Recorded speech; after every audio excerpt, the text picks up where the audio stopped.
Hi folks, here I am in my landlord's gorgeous yard.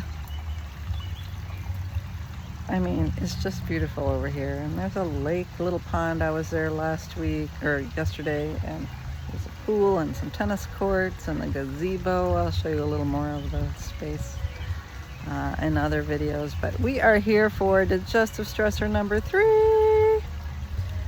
And we are reading, or I am reading, this book. One of my favorite doctors is Dr. Marisol Tejero. And stressor number 3. What is stressor number 3? It would be processed foods. Now, I've had people say, but everything is processed, Stella. You chop things up, you grind things up, you blend things. Yes, all that is processing, but we're talking about the ultra-processed stuff. And this is what Dr. Marisol says, which I completely agree with. What makes food food? Food is a combination of macromolecules, protein, fat, and sugars designed in perfect combination by nature. They provide us with calories, which in turn provide us with micromolecules such as vitamins and minerals. These foods are easy to digest and give our body what it needs. They usually have a shelf life and break down over time with exposure to air and heat. Food should also look like it does in nature. Broccoli shouldn't look like cabbage, and watermelon should have seeds.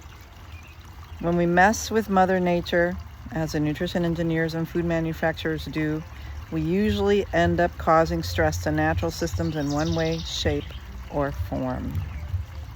Things that are highly processed end up being frankenfood and not real food. This is me talking, not Dr. Marisol.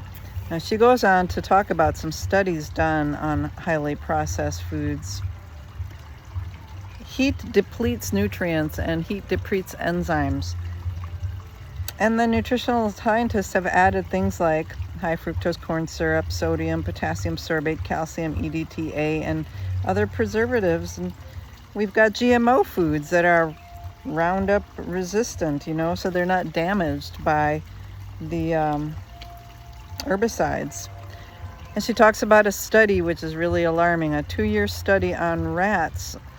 The herbicide and the Roundup tolerant GMO corn caused serious health effects across the entire body, including, are you ready for this? Large mammary tumors, liver issues in males, kidney and pituitary pathologies across both sexes. This herbicide effect is widespread, what was once thought as only an endocrine or neurological disruptor.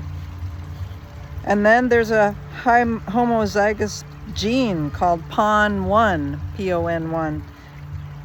And people can be very extremely sensitive to the point where it increases an individual's estrogen, causing darkened skin like melasma, the marks of pregnancy, even if you're not pregnant. Hyper processed foods disrupt the natural microbiota. It causes pathogenic bacteria like Clostridium and Salmonella to become highly resistant to glyphosate. And the beneficial bacteria get killed. This is very, very dangerous for our digestive tract. And if you think that's all that needs to be known about highly processed food. A weird fact is that many processed foods have surprise ingredients such as aluminum.